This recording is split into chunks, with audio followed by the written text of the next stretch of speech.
If you ask someone what is the best part of JoJo, they will all give you some answers that are pretty obvious. Of course, it depends from the person, but there is a level of expectations that I get when I ask someone that. But the part I get the least, and the part that I have grown to expect the least, is part 1. Now, let me discuss why this happens and why part 1 deserves way more than it gets. JoJo Part 1 is a starting place for the other JoJo parts. I talked about Jonathan in another video, but in my opinion, Jonathan is the character who embodies some of the stuff that every JoJo will get. So whenever you think he's the most interesting or the least interesting JoJo, it's up to you. But I respect Jonathan, and at least everybody should. Dio might not be the most nuanced character that you were hoping for someone like him in Part 1, but especially since his character is a returning one and he is one of the most important ones, I think he should get some respect as well. So moving on from that point, Part 1's amazing trait is simplicity. To me, every single part of JoJo has something that defines them. Some of them have way more than one thing that you can say about. That comes because of the development that the series gets as a whole. But I think that Part 1 embodies the simplicity of JoJo and how a simple thing can mean way more than a complex thing sometimes. Because sometimes it's easier to praise something simple and harder to praise something complex. That is why I personally think that JoJo Part 1 is good. Simplicity can be achieved through a lot of stuff, as the word simple itself should be not underrated or underappreciated, because sometimes, like I said, simplicity is way harder to achieve than complexity. And I think Part 1,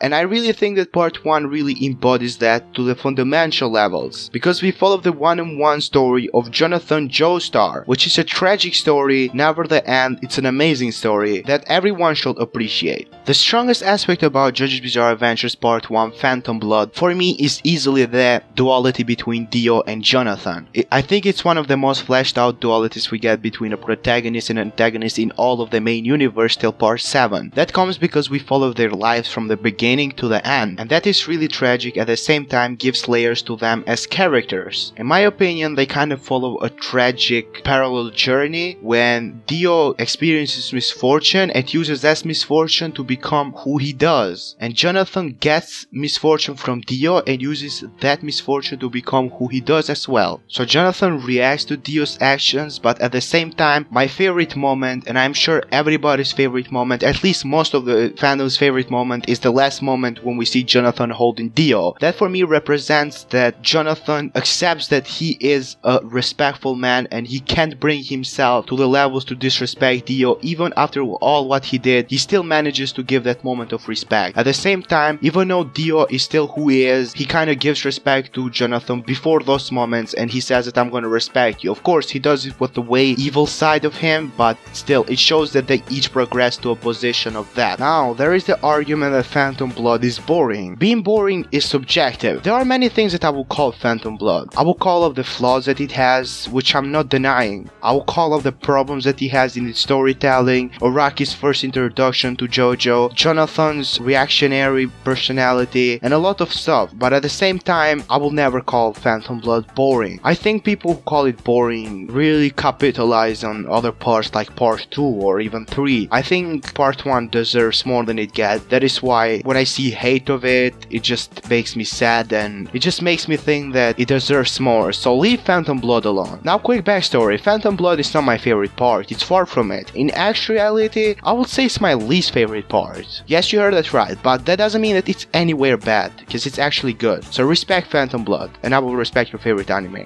Probably. Going on from that point, I don't really think that there is much to talk about Phantom Blood as a whole, but I sure can mention a lot more. But the goal of the video was pretty simple, to say leave Phantom Blood alone. I don't want to see Phantom Blood disrespect. Sure, you can call out the flaws and stuff, I respect that, but in overall, I don't want Phantom Blood to be considered as a bad part, because it's far from that. Thank you for watching. I think it's worth mentioning that I have a Discord server now. Please join there if you're interested, link in the description below, and my socials in the description as always. Have a nice rest of the day. Bye!